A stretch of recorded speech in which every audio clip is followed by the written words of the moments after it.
Շնորհակալություն ազգային ժողովի հարգարժան փոխոսնակներ, հարգելի գործընկերներ, սիրելի քաղաքացիներ, քննարկում ենք կոռուպցիայի կանխարգելման հանձնաժողովի անդամի ընտրության տեխնատուի հարցը, կարևոր հանձնաժողով, ես հիմա կփորձեմ այս ժամանակը օգտագործել, որպեսզի ներկայացնեմ իմ պատկերացումները ընդհանրապես այս հանձնաժողովի գործունեության հետ կապված եւ քանի որ նախ հենց կապված կլինի նյութին, նաև ես կօգտվեմ առիթից, որպեսզի սա ներկայացնեմ, այս խոսքս ներկայացնեմ, որպես մեր կուսակցության, նորաստեղծ կուսակցության, որ դեռևս չի գրանցվել, ծրագրային դրույթ։ Ուրեմն մեր կուսակցության ծրագրային դրույթներից մեկը այն է, որ կոռուպցիայի կանխարգելման հանձնաժողովը պետք է ամբողջությամբ տրվի խորհրդարանական ընդդիմությանը, որովհետև եթե իշխող քաղաքական ուժը ցանկանում է, անկեղծ ցանկանում է պայքարել կոռուպցիայի դեմ, ապա ես կարծում եմ, որ սա լավագույն մեխանիզմներից մեկը կարող է հանդիսանալ, որովհետև ասենք ստեղծելով կոռուպցիայի կանխարգելման հանձնաժողովը օրենքի ուժով այն տալով խորհրդարանական ընդդիմությանը, իհարկե նախապես հաստատելով չափորոշիչներ, կրթություն, աշխատանքի փորձ եւ այլն, այդ չափորոշիչների հիման վրա թող ընդդիմությունը ձևավորի այդ հանձնաժողովը, ում ուզում է թողանի, դա նաեւ իր պատվի հարցն է,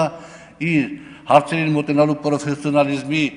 հետ կապված հարցն է եւ հետեւաբար անկասկած ընդդիմությունը այդ հանձնաժողովում կընդգրկի այն մարդկանց, որոնք իրենց փորձով, իրենց գիտելիքներով կարող են իրապես օգտակար լինել այն գաղափարների իրականացմանը, որը հետապնդում է այդ հանձնաժողովը։ Ընդդիմությունն էլ փաստորեն իր մարդկանց դնելով այդ հանձնաժողովի մեջ պետք է ձգտի, որպեսզի հայտնաբերի իշխանական շրջանակներում կոռուպցիոն դրսևորումները, որովհետև կոռուպցիոն դրսևորումը հիմնականում հենց լինում է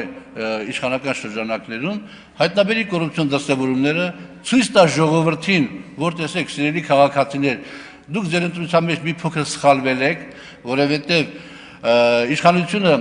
այն մակարդակով, այն անհրաժեշտ մակարդակով, որ պետք է արմատախիլանել կոռուպցիոն դրսևորումները չի պայքարում եւ իր շրջանակներում կա այս անձը, որ հետեւաբար այդ բնորոշումների տակ ընկնում են, որպեսզի ցույց տա քաղաքացիներին, որ իշխող ուժը վատն է, որ հաջորդ ընտրություններին ինքը ընտրվի։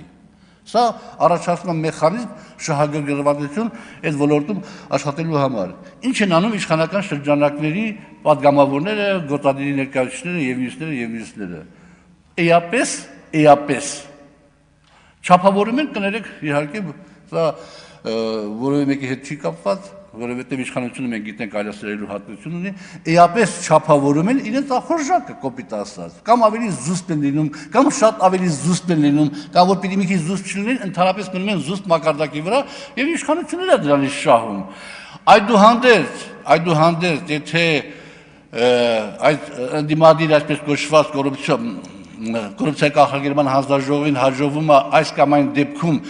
հանրության ուշադրությանը ներկայացնել եւ նաեւ իրավապահ մարմինների ուշադրությանը ներկայացնել կոնկրետ դեպքեր, որտեղ արդեն դա անվիճելի կոռուպցիոն դրսևորումներ են, եւ գոյություն ունի իրավապահ համակարգը համապատասխան ընթացակարգով այդ հարցերը լուծումը եւ իշխանության հեղինակությունը նաեւ այստեղ բարձրանում։ Ով է շահում այստեղ, շահում են բոլորը, շահում է իշխանությունը, շահում է ժողովուրդը, շահում է ընդդիմությունը, եթե ճիշտ է անում իր գործունեությունը։ Հիմա ես հարց տվեցի պարոն Մկրտչյանին, թե 100 բառանոց համակարգում համակարգում ներողություն, դուք ոնց կգնահատեք, ասենք, օբյեկտիվության աստիճանը, իհարկե ինքը չէր կարող հստակ պատասխան տալ, քանի որ նաև նշեց, որ դեռ փորձառություն չունի աշխատանքի, բայց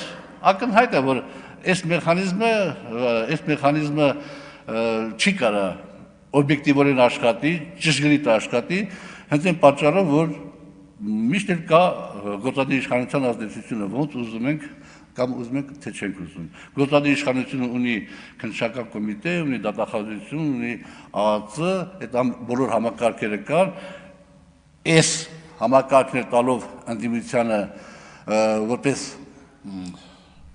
այսպես կոչված մեխանիզմ, դա դրանից մենակ պետությունը կշահի, որովհետև տեսեք, մենք ինչ ենք ունենում։ Շատ ժամանակ մեր քաղաքական գործիչները, մեր վերլուծաբանները շահարկում են բոլշևիզմ տերմինը, չխորանալով այդ բառի բուն էության մեջ։ Ասենք կարդացել են, լսել են, որ բոլշևիկյան հեղափոխությունը տեղի ունեցել, բայց բարի բուն էության մեջ չեն մտնում։ Բոլշևիզմը հետևյալն է։ 2 միլիոն ընտրող ունեցող պետությունը գալիս է ընտրությունների եւ ընտրում է երկու քաղաքական ուժերի մեջ։ 1 միլիոն 1 հոգի ձայնատալիս մի ուժին, 1 միլիոնից 1 հոգի պակաս ձայնատալիս մյուս ուժին։ Այն համաձայնվեք, որ 1 միլիոն 1-ը եւ 1 միլիոնից 1 պակասը դրանք ըստ էության նույն բանն է։ Բայց այն 1 միլիոն 1-ը ստանում է ամեն ինչ, 1 միլիոնից 1 պակաս ձայն ստացած ուժը խորհրդարանում ստանում է որոշակի լծակներ,